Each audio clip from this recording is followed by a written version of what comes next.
Yes, that is a stocking cap and a warmer coat. It's not even a coat, I shouldn't say it, a zip up sweater. It got a little chilly in LA. Not LA, north of LA today. Rain, cold, comparatively to what it usually is, which is colder than what I'm used to right now. Anyway, welcome to the Shirts and Skins podcast. Um, I'm Alistair Conrath. This is only going to be the second one that I've done. I'm just slacking. I've got stunt training going on right now. Takes up a lot of time. I'm gonna think of how many excuses I can actually make up right now to why I don't do this. I go to the gym after doing stunt training from 8 to 5, and then I come home and I walk woo, and then I go to the gym, and then I come home, and it's probably like 9:15, tired. I think it's an excuse to just go to bed. I don't have an excuse. I really don't. But it's a big Monday. Anyway, so because of all the news that has come out today, I just was like, nah, I will maybe even start doing a daily podcast. That might be too much. Trust me, it might be too much. Too much of good old Alistair. I am munching on a bit of celery, peanut butter, some raisins. So if that happens in the next 14 minutes, 13 and a half minutes, rock and roll. But bottom line is I was checking out, just once again, it's 9:30 California time, and popped on ESPN, and there's big stuff happening. First and foremost, gotta, start off with Peyton Manning, retired today. Peyton Manning is, you know, he's just good people. In spite of what is possibly,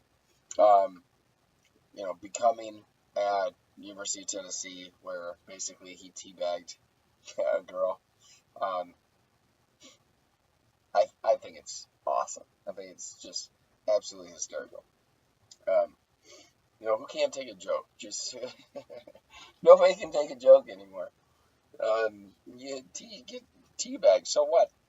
Anyway. And then obviously with the HGH addressed to his wife, I don't know. Who knows? He can't. Peyton Manning's a smart dude. You would think he would probably not be dumb enough to think, oh, I'll just address it to my wife, no questions asked. She's got something that requires it. Great excuse. I don't know. There's a part of me, I don't care. I really don't. Obviously, yes, if he did something really bad at Tennessee, then, he should face the, what did they call that? Face the blame. But if he just teabagged some girl, so what? Come on. Where's the humor in things? That's funny. That's just funny. Like, I want to go up to somebody tomorrow and do that to him because it's funny. So, aside from that, I think there's so much credit to be given for Peyton Manning. When you really think about, he said 18 years. 18 years is a good number. And when you think about what he has given to the NFL for the last 18 years, it's impressive. He's arguably one of the best regular season, well, not one of, that's obvious. He is arguably the best regular season quarterback to ever play the game. And he's at his tough goes in the playoffs. And obviously this year going out on top, win the Super Bowl. I would say kind of, in spite of Peyton Manning. He definitely didn't win it. Didn't have an offensive touchdown except for, the very, very late, just because of the field position. And so you can't. Yes, Joe Montana is 4-0 sound like 4-0 in Super Bowls, the 4 rings. Terry Bradshaw 4-0. those two are looked at completely different in the history. So it's interesting to me that some people can put so much emphasis on Super Bowls. Obviously, yes, Joe Montana was great. It's obvious. He also played with a very good supporting cast, as did Peyton Manning, as did Terry Bradshaw. Terry Bradshaw just played in an era where it was more running football, good defense running football. So I don't necessarily think it was, something that Bradshaw didn't do. It's just that time was limited. And so, bottom line, being that Peyton is 2-2 in Super Bowls is what I'm getting at in a roundabout way. And a losing record in playoffs. I still look at Peyton Manning as elite. It's hard to sit there and say this quarterback's the greatest of all time. Most people, yes, they want to say Joe Montana is the greatest. I grew up a 49er fan, even living in Minneapolis. I loved the 49ers. I loved Joe Montana. I loved Jerry Rice. Roger Craig, Ronnie Lott, list goes on. But the consensus says Joe Montana is the best. Old timers like my dad says Johnny Unitas was the best. So it's tough to try and say who the best quarterback of all time was because there's a lot of good ones.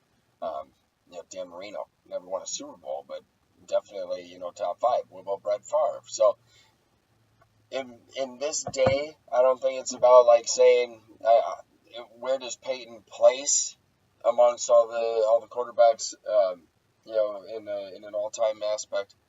I just think what he put into the game, his study habits, I mean, you could just tell it's just what he does. It's his gig, So anyway, I hats off to him. I can't believe there's already 7 minutes gone. What have I been doing for like the last 5? For sure. Ever since I've mentioned we've got 13 minutes to go. That's incredible. But it really is. 7.5 minutes. So I'll move on from Peyton because obviously time is flying. It's absolutely flying. But congrats to Peyton. 5 years from now, obviously he will be in the Hall of Fame. Plethora of records, 2 Super Bowl rings, and just what seems to be a really, really good guy, especially the teabagging. Hands down, that's got to be the best. Moving on, not Dallas. That was a DeMarco Murray Freudian slip. I don't even know if that applies. If those two work together, I have no idea. But I was thinking DeMarco Murray, and his stay with the Eagles was so short. Maybe that was it. As they traded him today to Tennessee, which is a hell of a move. I do say that's a hell of a move. Philadelphia also, these trades supposedly aren't going to go through until the new season opens, NFL season opens, which either this week or next week, whatever the case is. Eagles also sent Kiko Alonso, who Chip Kelly traded LaShawn McCoy for, which now looks terrible. Even though Kiko Alonso was defensive rookie of the year, terrible ACL injury that derailed, and now he and Byron Maxwell, who you knew was a product of the system in Seattle, and to go to Philly as the number 1 corner, I mean, that's how I just don't get. I don't understand how football GMs have a job. Like, did they never play the game? Like, how difficult is it? It bothers me, obviously. It bothers me that you can make I'm pretty sure Maxwell signed something like a 6-year, $63 million contract. So let's just say something like that. And it kills me that you can give a guy that much money when you know he only excelled so well because of the defense that Seattle ran. He goes to Philly. I think he had 2 interceptions, a handful of tackles. Very, very subpar individual performance per Pro football focus, definitely average, if not below average, right? So, those two get bundled. Alonzo, Maxwell, bundled to Miami apparently for draft picks, which it looks as though Philly is stockpiling because they are getting draft picks from Tennessee too for DeMarco Murray. It's just interesting to me. Good for Miami. I guess I can take that angle real quick. Good for Miami because they were 25th in the league against the rush, so Kiko Alonso will upgrade the linebacker position so long as he's healthy. Maxwell, here's something crazy. They are supposedly going to release Brent Grimes, Pro Bowl Brent Grimes. I don't know about this year, but I know he has a decent corner, and replacing him with Maxwell, where they're taking on that contract, by the way, from Philly.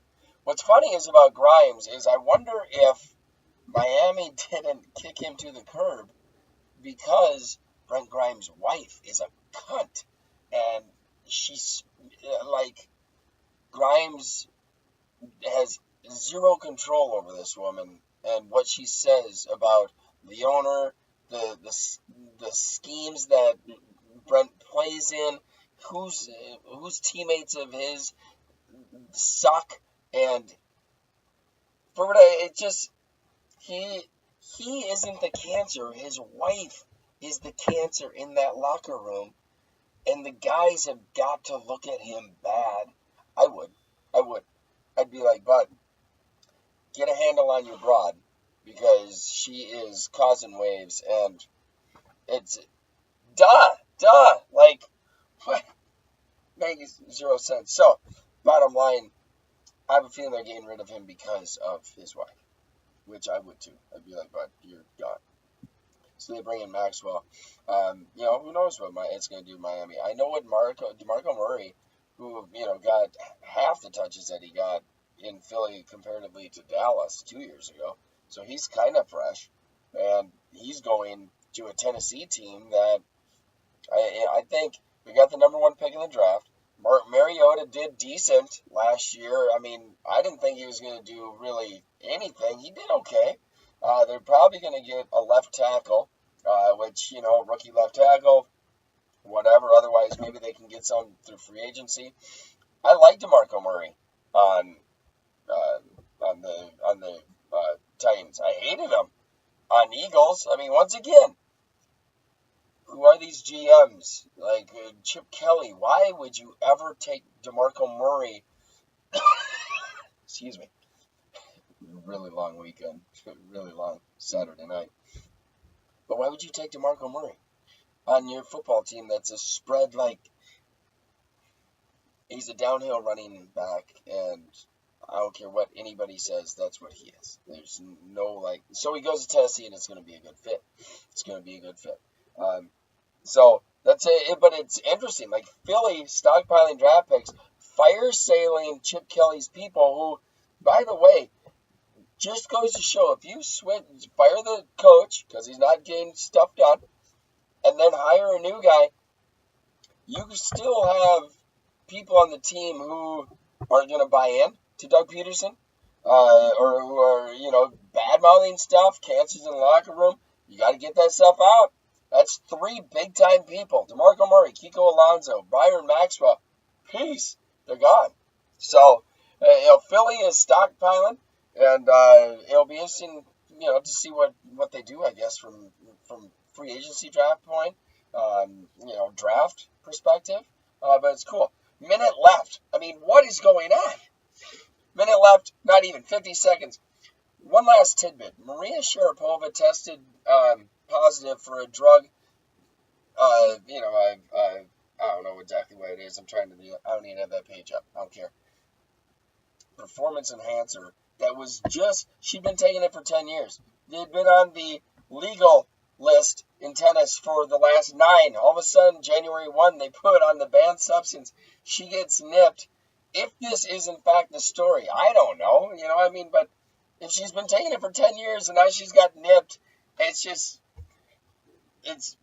sports. Just let them take what they want. Who cares? Who cares? It just doesn't matter. Just let them take what they want. I'm Alistair Conrad. This is Shirts and Skin Podcast. It's a quick 15 minutes. Peace.